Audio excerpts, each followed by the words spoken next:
প্রিয় ছাত্রছাত্রীবৃন্দু, স্বাগতম।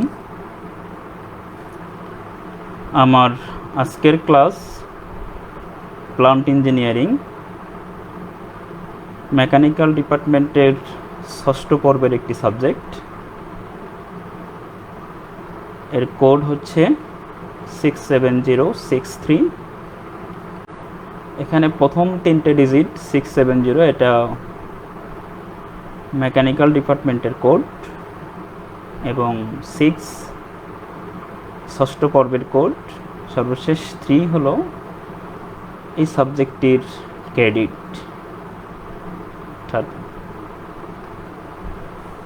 তো এই সাবজেক্ট নিয়ে আমি আছি তোমাদের সাথে, SM Faruk Hossain, instructor mechanical department, Sylhet polytechnic institute, Sylhet.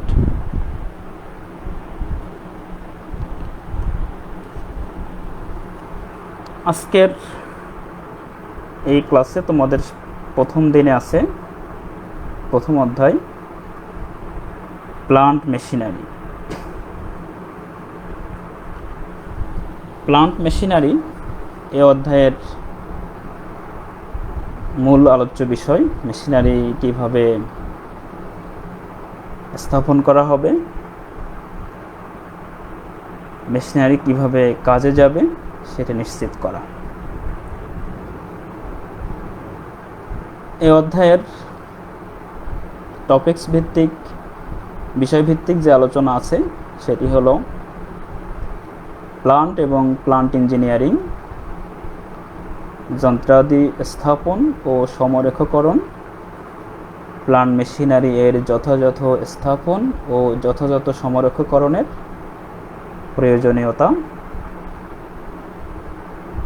স্থান প্রস্তুতি, মেঝে বিবেচনায় স্থান প্রস্তুতির উপাদান, মেঝে বিবেচনায় কম্পন উপাদান চিহ্নিতকরণ, এবং আছে শেপ ও কাপলিংয়ের সমরেখকরণ, অগ্রবিবেচনা। এই অধ্যায়ে এই বিষয়গুলো নিয়েই মূলত আলোচনা।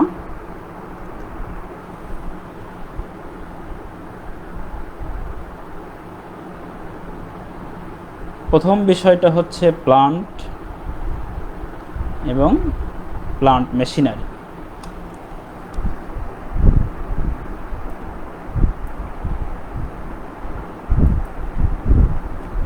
প্লান্ট এবং plant machinery, plant engineering. Plant হলো, দেখো, একটা ওয়ার্কশপ বা একটা শিল্প কারখানা বা একটা ইন্ডাস্ট্রি, যেখানে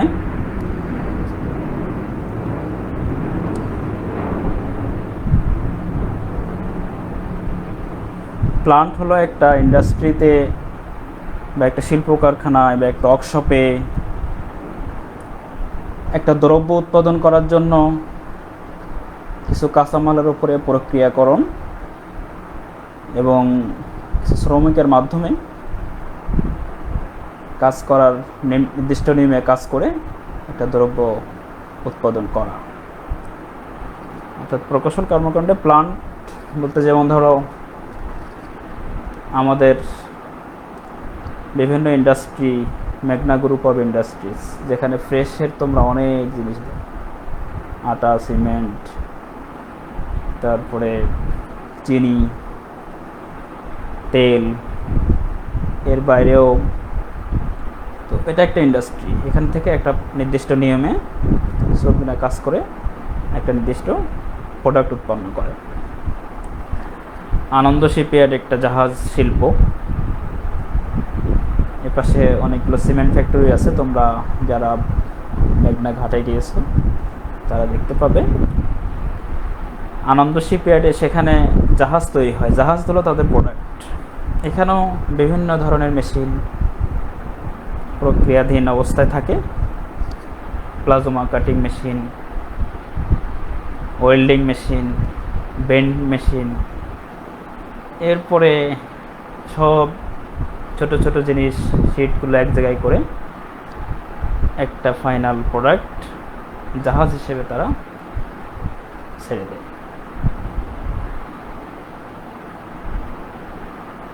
প্লান্ট ইঞ্জিনিয়ারিং হলো এই শিল্প কারখানাগুলোতে, এই সকল শিল্প কারখানাগুলোতে কিভাবে মেশিন বসবে, কোন মেশিন কোথায় বসবে, তার অংশসমূহ কিভাবে স্থাপিত হবে, সেখানে কি কাঁচামাল ব্যবহার করা হবে, কাঁচামালের যাতায়াত ব্যবস্থা কি হবে, সেখানে কতগুলো মেশিন বসবে, কোন ধরনের শ্রমিক কাজ করবে, কি প্রোডাক্ট উৎপন্ন হবে,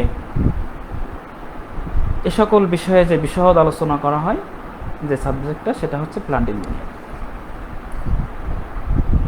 শিল্প কারখানায় যেমন আগেই বললাম যে তোমাদের মেশিন শপে তোমরা যেরকম একটা প্রোডাক্ট তৈরি করো, সে একটা সেন্টার পাঞ্চ তৈরি করছো, সেখানে তোমরা লেদ মেশিনে যাচ্ছ শুরুতেই না, আগে মেশিন শপ থেকে তোমরা, এটা একটা ওয়ার্কশপ, এটা একটা ল্যাব, এখানে ধরো তুমি শ্রমিক হিসাবে একটা প্রোডাক্ট তৈরি করবে। এখানে তুমি প্রথমে একটা কাঁচামাল কেটে নিচ্ছ রড থেকে, এমএস রড থেকে। সেই কাঁচামালটা পাওয়ার সব বা হ্যাকসব লেড দিয়ে কেটে নিচ্ছ। তারপরে তুমি লেড মেশিনে সেট করছো, টার্নিং ফেসিং করছো। এরপরে এটাকে নার্লিং, ট্যাপার টার্নিং, এই অপারেশনগুলো করার মাধ্যমে একটা সেন্টার পাঞ্চ তৈরি করছো। এই পুরো প্রসেসটা আলোচনা করা হয় যেখানে, এই প্রসেসটাই হচ্ছে প্লান্ট ইঞ্জিনিয়ারিং।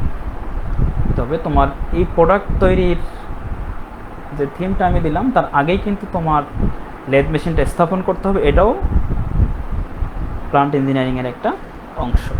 পাওয়ার মেশিনটা স্থাপন করতে হবে, ভাইস স্থাপন করতে হবে, ড্রিল মেশিন স্থাপন করতে হবে। এই কাজগুলো, অপারেশনগুলো যখন করবে, তখন তোমাকে অবশ্যই আগে মেশিনগুলো স্থাপন করতে হবে। তো শিল্প কারখানা একটা তৈরি করতে হবে, অর্থাৎ একটা ওয়ার্কশপ তোমাকে তৈরি করতে হবে, তাহলে একটা ফাইনাল প্রোডাক্ট তুমি বের করতে পারবে। এটা হলো প্লান্ট ইঞ্জিনিয়ারিং।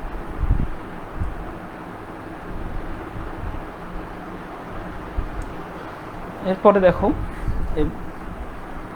যন্ত্রপাতি স্থাপন এবং সমরেখকরণ বা অ্যালাইনমেন্ট করা। ইনস্টলেশন হচ্ছে একটা নির্দিষ্ট স্থানে একটা ওয়ার্কশপে মেশিনগুলোকে দৃঢ়ভাবে বসানো বা স্থাপন করা, সেট করা, যার প্রত্যেকটা অংশ সুচারুরূপে বসানো। একটা পূর্ণাঙ্গ ফিটিংয়ের মাধ্যমে কার্যবস্তুকে নির্দিষ্ট জায়গায় বসিয়ে তার দ্রব্য উৎপাদন করার প্রক্রিয়া। এখন ইনস্টলেশনের মেন থিম হচ্ছে যে তুমি একটা মেশিন কীভাবে বসাবে, মেশিনটা কী কী কাজ করবে, মেশিনের লেআউট প্ল্যান কী হবে, মেশিন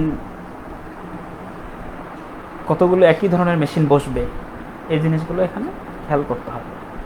যেমন যদি আমাকে ইনস্টলেশনের ক্ষেত্রে চিন্তা করতে হয়, প্রথমে আমাকে লেদ মেশিনগুলো আমরা বসাই, আমাদের ওয়ার্কশপ দিয়ে চিন্তা করি। তো এই লেদ মেশিনগুলো এক লাইনে থাকে, আবার লেদ মেশিনের হেড স্টকগুলো এক লাইনে থাকে, টেল স্টকগুলো আরেক লাইনে থাকে। একইভাবে এই ইনস্টলেশনের ক্ষেত্রে স্থানটা খুব ভালোভাবে চিন্তা করতে হবে। ইনস্টলেশনের সময় মেশিনের বিভিন্ন অংশগুলো সঠিকভাবে টাইট করতে হবে, দৃঢ়ভাবে আটকাইতে হবে, তার বেস ঠিক করতে হবে। এভাবে একটা মেশিন পূর্ণাঙ্গরমে বসানোর পরে সে তার দ্রব্য উৎপাদনে যেতে পারে। অ্যালাইনমেন্ট বা সমরেখকরণ বলতে এখানে মেশিনের বিভিন্ন অংশ, যেমন হেড স্টক এবং টেল স্টকের একটা নির্দিষ্ট অ্যাঙ্গেলে এসে বসবে। আবার মেশিনের বেজ সাথে তার উপরের অংশগুলো একটা অ্যাঙ্গেলে থাকবে। এখানে 90 ডিগ্রি অ্যাঙ্গেল যদি না থাকে, এই অ্যালাইনমেন্ট যদি আমি ঠিক না থাকে, চিত্রের মধ্যে আমি দেখাইছি, দেখো একটা গাড়িকে কীভাবে অ্যালাইনমেন্ট করছে, তার চাকা বসানোর পরে নির্দিষ্ট একটা যন্ত্র দিয়ে এটা করছে। এখানে অ্যালাইনমেন্ট ঠিক না হলে প্রত্যেকটা ক্ষেত্রেই মেশিন দুর্বল হয়ে যাবে, কাজ করবে না সঠিক অ্যাকুরেসি সহকারে। সুতরাং অ্যালাইনমেন্ট ক্ষেত্রে আরও একটু চিন্তা করতে হবে। আগে যেটা বলেছি, একটা লেদ মেশিন এক সাইডে যখন 10টা বসবে, 10টা লেদ মেশিনের হেড স্ট্রাকগুলো একই লাইনে থাকবে, টেল স্ট্রাকগুলো একই লাইনে থাকবে। আবার মেশিনের ইন্টারনাল গতি যেটা, তার মেশিনের মেন অংশের সাথে তার জগুলো, তার যে ঘূর্ণয়মান অংশ, এই জিনিসগুলো সাম্য অবস্থায় থাকবে, একটা ভারসাম্য থাকবে। এভাবেই অ্যালাইনমেন্ট ঠিক করে সমরক্ষ করে মেশিনটাকে বসাইতে হবে, তাহলে সে পরিপূর্ণরূপে কাজ করতে পারবে।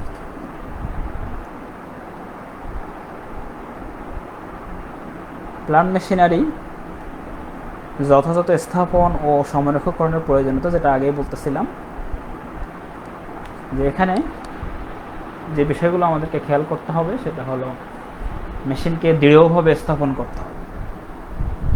কোথাও কোনো নাট বোল্ট কখনো ঢিলা থাকা যাবে না, স্লাগ থাকা যাবে না, পূর্ণাঙ্গ টাইট ফিটভাবে আটকে দিতে হবে। শ্যাফট কাপলিংগুলো নির্দিষ্ট জায়গায় জায়গায় বসাতে হবে, কোথাও কোনো গ্যাপ থাকা যাবে না। কম্পনমুক্ত করতে হবে। কম্পনমুক্ত না করলে কি হবে, দৃঢ়ভাবে স্থাপন না করলে মেশিন যখন দৃঢ়ভাবে স্থাপন না হবে, তখন যদি থ্রেডযুক্ত অংশ হয় তাহলে থ্রেডটা নষ্ট হয়ে যাবে। এরপরে যদি ঘর্ষণযুক্ত কাপলিং থাকে, তাহলে সেখানে কাপলিং করে করে ঘর্ষণ হয়ে সেই জায়গাটা ক্ষয় হয়ে যাবে, আস্তে আস্তে মেশিনটা নষ্ট হয়ে যাবে। পরের অংশেই বোঝা যাচ্ছে যে মেশিনের আয়ু বাড়ানো। এই মেশিনকে দৃঢ়ভাবে স্থাপন এবং কম্পনমুক্ত করার জন্যই যদি করতে পারি, তাহলে মেশিনের আয়ুটা বাড়বে। এবং এছাড়াও মেশিনের আয়ুষ্কাল বাড়ানোর জন্য, তার কার্যক্ষমতা দীর্ঘ সময় করার জন্য প্রয়োজনীয় রক্ষণাবেক্ষণ করতে হবে। কন্টিনিউ কাজ করা শেষে মেশিনকে পরিষ্কার করতে হবে, লুব্রিকেটিং করতে হবে, যাতে মরিচা পড়ে এটা নষ্ট না হয়। এরপরে প্লান্ট মেঝের সুষ্ঠু ব্যবহার বাড়াইতে হবে। প্লান্ট মেঝেতে দেখা যাচ্ছে আমার 10টা মেশিন বসলে আমার হয়ে যাবে, আমি স্পেসটা ঠিক ওই পরিমাণ নিব এবং ওই স্থানটায় যাতে আমার কোনো জায়গাটা অকেজো না থাকে। যদি অকেজো থাকে তাহলে ওই জায়গাটা আমার, ওই জায়গার দামটা, ওই জায়গার কস্টটা, প্রোডাকশন কস্টে প্রভাব পড়বে। এই জন্য আমাকে মেঝের সুষ্ঠু ব্যবহার করতে হবে এবং দেখতে হবে যে কীভাবে বসালে সব মেশিনগুলো সহজভাবে বসে এবং জায়গাও কোনো এক্সট্রা পড়ে না থাকে। যেটা আগেই বলেছি, মেশিনের বিভিন্ন অংশের কার্যকারিতা বাড়ানোর জন্য টাইট ফিট করতে হবে, কার্যকরীভাবে আটকাইতে হবে এবং সুনির্দিষ্ট নিয়মে মেশিনকে পরিচালনা করতে হবে। অ্যালাইনমেন্ট ঠিক না থাকলে এবং সঠিকভাবে স্থাপিত না হলে এই বিভিন্ন অংশের, যেটা আগেই বলেছি, যে যদি থ্রেডযুক্ত অংশ হয় তাহলে এটা ধীরে ধীরে ক্ষয় হয়ে যাবে। যদি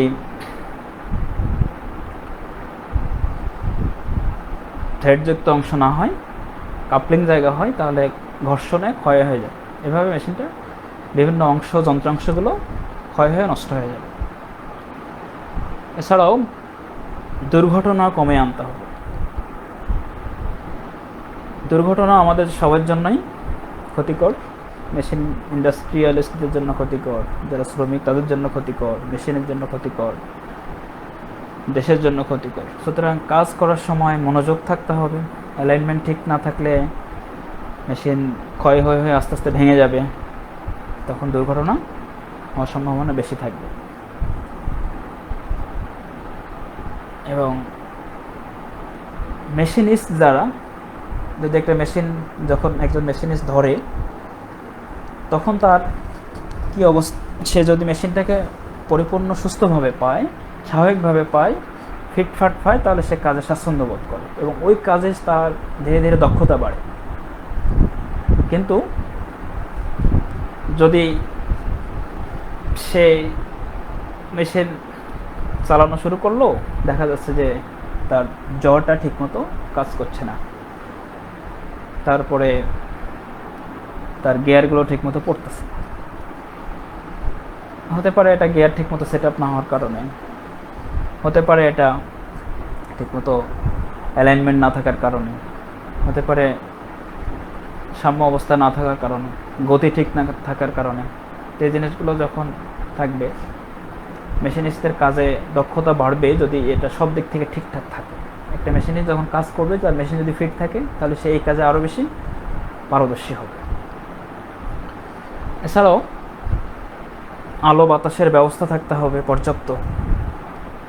আলো বাতাস না থাকলে মেশিনিস্ট যখন কাজ করবে, তখন তার দেখা যাবে যে দম বন্ধ হয়ে আসছে, তারপরে লাইটে দেখতে পাচ্ছে না, মেজারমেন্টগুলো ঠিকমতো করতে পারছে না।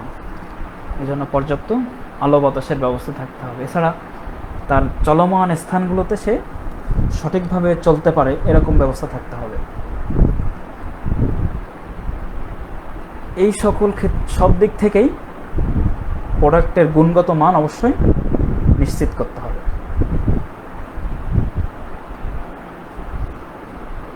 মেশিন রক্ষণাবেক্ষণের ক্ষেত্রে বিভিন্ন জায়গায় ওই মেশিন যে ওয়ার্কশপ থাকবে, সেখানে সেফটি ইকুইপমেন্ট, মেশিনের অন্যান্য যন্ত্রপাতি যেগুলো সহজে যাতে রক্ষণাবেক্ষণ করা যায়, এবং এক্ষেত্রে যদি বাহিরে যাওয়া লাগে, নির্দিষ্ট রক্ষণাবেক্ষণের কাজগুলো যদি আমার ইনস্ট্রুমেন্টগুলো আমার ওয়ার্কশপেই থাকে, তাহলে সেখান থেকে সে কাজগুলো করতে সহজ হয়। মেশিনের নির্দিষ্ট বক্স থাকে, সেই বক্সে রক্ষণাবেক্ষণ কাজের জিনিসপত্রগুলো থাকে। এই জিনিসগুলো যদি থাকে, তাহলে সহজে সুবিধা অনুযায়ী, সময় অনুযায়ী কাজটা ইনস্ট্যান্ট রক্ষণাবেক্ষণ করে কাজ চালানো যায়। মেশিনের ইনার্শিয়া বল কমানো, অতিরিক্ত ইনার্শিয়া বল, কার্যকালীন সময়ে বিভিন্ন অংশ অতিরিক্ত পীড়ন সৃষ্টি থেকেও আমাদেরকে খেয়াল করতে হবে, যে পীড়ন যাতে অতিরিক্ত সৃষ্টি না হয়, সেই জিনিসগুলো মেনটেন করে আমাদের মেশিন বসাতে হবে। এছাড়া শব্দ দূষণ নিয়ন্ত্রণ করতে হবে। যেমন শব্দ দূষণের ক্ষেত্রে বয়লার যখন চলে, পাওয়ার প্ল্যান্টগুলোতে অফিসের অন্যান্য কার্যক্রম চালানোর জন্য কাজ ঘেরা রুমে বসে, কারণ বয়লারের যে সাউন্ড, এই সাউন্ডে যারা পাওয়ার প্ল্যান্টে গেছো তারা দেখতে পাবে, এই সাউন্ডে কান বন্ধ করে রেখে কাজ করা সম্ভব নয়। প্রচণ্ড সাউন্ড হয় বয়লার যখন চলে। তো এই সাউন্ডকে নিয়ন্ত্রণ করে কাজ করতে হয়। যেমন পাওয়ার প্ল্যান্টের মেশিনগুলো স্থাপন করতে হয়, এবং এই পাওয়ার প্ল্যান্টে যারা গেছে তারা দেখবে যে বয়লার যেখানে বসানো আছে তার বাইরে সাউন্ডটা নাই, ওই রুমে যখন ঢুকে তখন তার কানে সাউন্ডটা আসে। সুতরাং এই শব্দটাকে কন্ট্রোলে নিয়ে কাজ করতে হবে। সর্বোপরি উৎপাদনের গুণগত মান ঠিক রাখতে হলে অবশ্যই অ্যালাইনমেন্ট ঠিক রাখতে হবে, অ্যাকুরেসি ঠিক রাখতে হবে, এবং সঠিকভাবে মেশিনকে স্থাপন করতে হবে।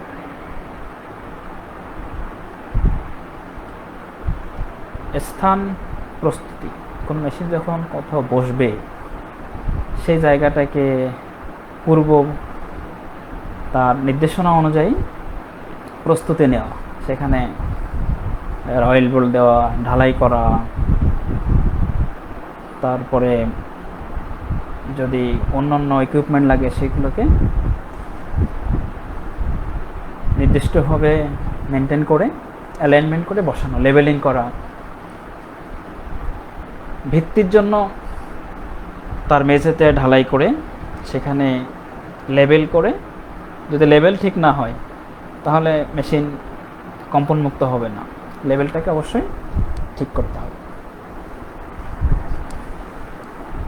প্রথমেই তার ভিত্তি প্রস্তুত করতে হবে। ভিত্তির উপরে রয়েল বোর্ড কাস্টিং বসে সেখানে প্রয়োজনীয় চিজেলিং করা এবং ড্রিলিংও করতে হবে যদি আমার সঠিকভাবে মেশিনকে বসাতে হয়। এরপরে এটাকে অ্যালাইনমেন্ট ঠিক করতে হবে যে আমার সব দিকে ঠিক আছে নাকি। স্পিড লেভেল ব্যবহার করে সাধারণত, এখন আধুনিক যুগে কিছু কিছু ক্ষেত্রে অটোকিলোমিটার ব্যবহার করে। এরপরে এটাকে গ্রাউটিং করা, মেশিন বসানোর পরে নাট বোল্ট বসানোর পরে যেসব ফাঁকা জায়গাগুলো থাকে ওই জায়গাগুলোতে নির্দিষ্ট কাস্টিং দিয়ে ঢালাই দিয়ে সেই জায়গায় পূর্ণাঙ্গভাবে পূরণ করে ফেলা যাতে কোথাও কোনো ফাঁক না থাকে। বেস প্লেট, তারপরে ফাউন্ডেশনের বোল্ট সমূহ কোথাও কোনো ফাঁকা থাকলে সেই জায়গাগুলোকে পূরণ করে স্থির করা এবং আবার পূর্ণাঙ্গভাবে লেবেলিং করে দেওয়া।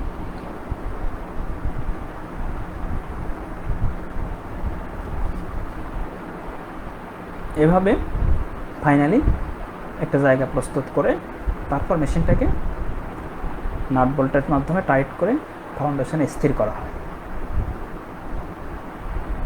গ্রাউটিংয়ের ক্ষেত্রে আমরা সাধারণত অসমতা দূর করা যে উদ্দেশ্য থাকে, কম্পন মুক্ত করা, বিভিন্ন ফাঁকা অংশগুলো পূরণ করা, এই জিনিসগুলো খেয়াল করা হয়।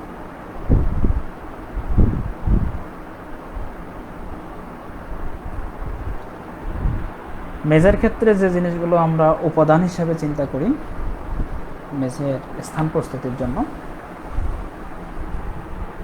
সেই জিনিসগুলো হলো মেশিনে ব্যবহৃত কাঁচামালের আকার আকৃতি, উপাদানের আকার আকৃতি,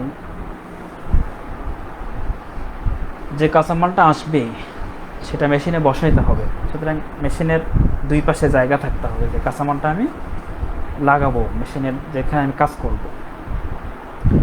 যেমন খুলনা শিপইয়ার্ডে যখন কাজ আমি দেখেছি যে বড় বড় শ্যাফটগুলো যখন রিপেয়ারিং করতে হয়, লেদ মেশিনের বেড আছে, লম্বা বেড, মেশিন সব ঠিক ওইভাবে বড় বড় লেদ মেশিনগুলো বসানো। তো ঠিক ওই রকম যে ওই কাঁচামালটা যে যার উপর আমি কাজ করব সেই জিনিসটা আমাকে ওই লেদ মেশিনে আসতে হবে। সুতরাং ওই পরিমাণ স্পেস আমাকে রাখতে হবে যে প্রোডাক্টটা আবার বের হবে। ঠিক ওই শ্যাফটটাকে কাজ করেই তো আবার আমাকে জাহাজে পৌঁছে দিতে হবে। ঠিক ওই পরিমাণ জায়গা আমাকে সামনে রাখতে হবে, সামনে পিছনে যে প্রোডাক্টটা আমি কাজ করবো সেটা থাকতে হবে। এরপরে এর চতুর্দিকে জায়গা মেশিনিস্ট দাঁড়াবে, তারপরে নড়াচড়া করবে, একটু চলাফেরা, পর্যাপ্ত আলো বাতাসের ব্যবস্থা থাকতে হবে। যেটা আগেই বলেছি, আলো বাতাস না থাকলে একজন মেশিনিস্ট কাজের স্বাচ্ছন্দ্য বোধ করবে। নির্দিষ্ট জায়গায় মাটি খনন করতে হবে, মাটির গুণাগুণ কেমন দেখতে হবে, ঢালাই করতে হবে এবং উপাদানসমূহের উপাদান নিশ্চিত করতে হবে যে ঢালাইয়ে যেসব ব্যাপার ইট, বালি, সিমেন্ট এগুলো নির্দিষ্ট অনুপাতে করতে হবে। গ্রাউটিং করুন, যেটা আগেই বলেছি যে সব কিছু করার পরে সকল ফাঁকা অংশগুলো পূরণ করে লেবেলিং করা। এরপরে প্রয়োজনীয় আকারে ড্রিলিং করা ও চিজেলিং করা।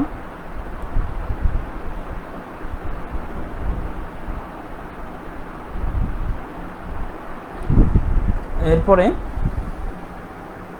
মেঝে বিবেচনা, কম্পন উপাদান, মেঝের সমতলতা। মেঝে যদি সমতল না হয় তাহলে কম্পন ঠিক থাকবে না, সে তার অ্যালাইনমেন্ট ঠিক থাকবে না, মেশিন সোজা থাকবে না।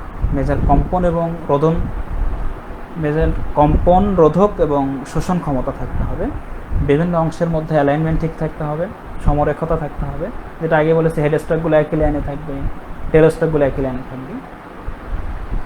ঘূর্ণায়মান অংশের ভারসাম্যতা থাকতে হবে,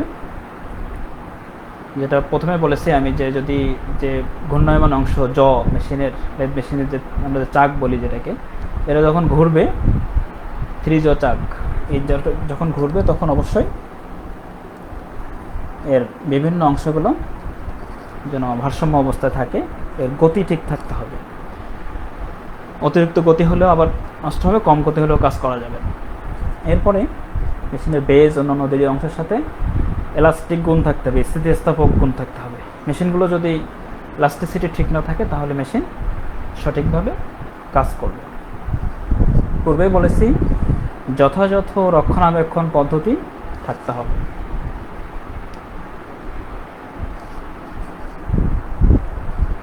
রক্ষণাবেক্ষণের জন্য নির্দিষ্ট যন্ত্রপাতিগুলো কাছে থাকতে হবে যাতে সহজে ছোট ছোট কাজগুলো সমন্বয় করা যায়, এবং কাজ শেষে মেশিনকে পরিষ্কার করে পূর্ণাঙ্গ লুব্রিকেটিং করে সেটাকে পরবর্তী কার্য উপযোগী করার মতো থাকতে হবে। নাহলে কাজ শেষে রেখে গেলাম, যন্ত্রপাতি ছড়াই ছিটে অ্যাক্সিডেন্ট হবে অথবা পরবর্তী কাজের জন্য এটাকে সঠিকভাবে পাওয়া যাবে না।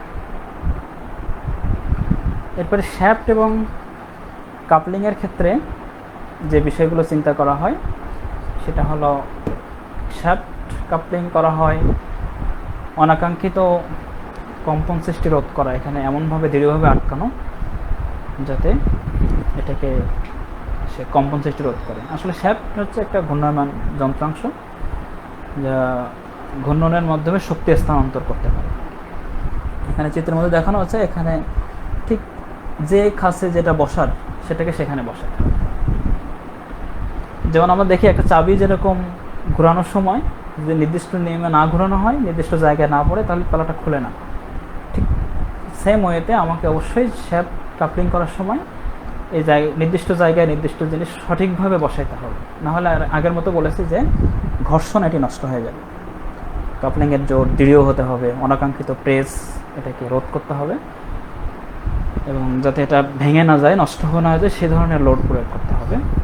একটা তার নির্দিষ্ট অ্যালাইনমেন্ট থাকে যে সে এত শক্তি গ্রহণ করতে পারবে, এত বল গ্রহণ করতে পারবে, এর বাইরে তার বল প্রয়োগ না করা বা একটু সেফটি ফ্যাক্টর রেখে বল প্রয়োগ করা। এরপরে কাপলিং যে কারণে ক্ষয় হয়, অসমরক্ষ হলে, অ্যালাইনমেন্ট ঠিক না থাকলে, বেশি কম্পন হলে, তাপ প্রয়োগের ফলে যেমন যেসব মেটাল থাকে এগুলো অনেক সময় প্রসারিত হয়, সেক্ষেত্রেও কাপলিং ক্ষয় হতে পারে। অতিরিক্ত লোড দিলে ক্ষয় হতে পারে, আবার যথাযথ লুব্রিকেশন না থাকলেও এটা ক্ষয় হতে পারে।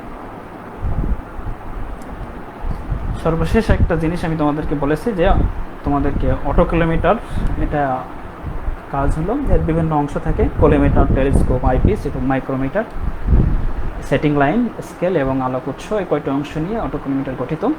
এটা সাধারণত অ্যালাইনমেন্টের কাজে ব্যবহার করে।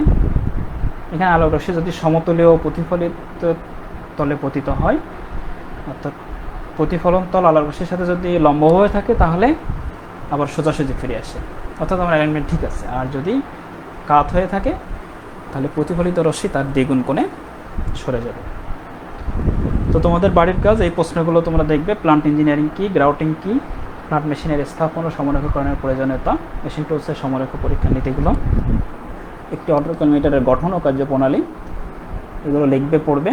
এবং এই ভিডিওটি পুনরায় দেখতে তোমরা ভিজিট করো skills.gov.bd/dd, www.facebook.com/skills.gov.bd। তোমাদের আজকে আমার সাথে থাকার জন্য অনেক অনেক ধন্যবাদ।